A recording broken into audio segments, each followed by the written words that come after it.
ang impeachment ni Vice President Sara Duterte sa 2028 presidential election at lalabing panahon ni Pangulong Bongbong Marcos. Iyan na sa magkakatig ng aapekto sa laon ng politika na nasa sulubong sa Senador ngayon 20th Congress. Ayon kay UP Political Science Professor Jean Franco, may maituturing sa disqualification case laban sa Vice Presidente ang impeachment trial dahil mag-convict siya ay bawal sa siya gobyerno habang buhay. Pero sa ngayon, mahirap na magiging sabihin sa boto sa Senador sa pagiging case ni VP Duterte kung babasehan na ang alensya niya.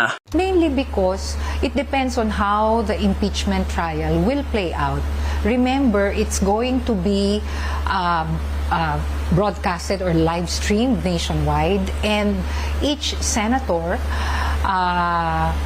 will have to feel the public's pulse, no? And given that information is really very fast nowadays, it's going to be very important for them, especially for those who will be re-elected, seek re-election in 2028, and for those who want to be president in 2028. Sa 24 na tinigilan na bumubuo ng 20th Congress sa Senado ng kayado ni dating Vice President Leni Robredo, sina Senador Risa Ontiveros at Senator Candidates Pamakino, Kiko Pangilinan. Ito ang mag-endorso ng Presidente Duterte, sina Bongo, Rona de la Rosa, Amy Marcos, Rodan de Marcoleta at Camille Villar nitong 2025 at Robby Padilla at Mike Villar noong 2022. May nakapanahal sa administrasyon noong 2025, sina Erin Tulfo, Panfilo Lacson, Tito Soto, Pia Cayetano at Lito Lapid. Kandidato naman ng dating New Team noong 2022, Jingo Estrada, Wing Gatchalian, Lauren Legarda, Mark Villar, Mig Subiri. Pero endorso rin noong 2022 na dating Pangulong Duterte, sina Alan Peter Cayetano, Chis Escudero, Jingo Estrada, Jay Versito, Joy Villanueva, Mark Villar at Mig Subiri. Sa inyo na magiging nagkabayanan ng House Prosecution Panel sa mga impeachment trial, sina Emil Porres nominee at Alessandro Naidema at first nominee Sel Jokno. Itinagi na ang palasyo na tinutulak ng Pangulo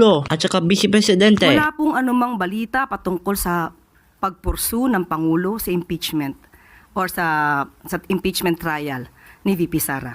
So yan po ay ating tinututulan at pinasisinungalingan po. Wala pong sinasabing anumang pagkumpiyansa na para mapatalsik o matanggal sa pwesto ang Vice Presidente. Sinagot ni na Malacanang ang iyan ang obserbasyon na lumitaw sa alalan ang sentimentong publiko sa administrasyon. Naniniwala pa rin po ang Pangulo na malaki pa rin po ang suporta ng taong bayan sa administrasyon sa ngayon.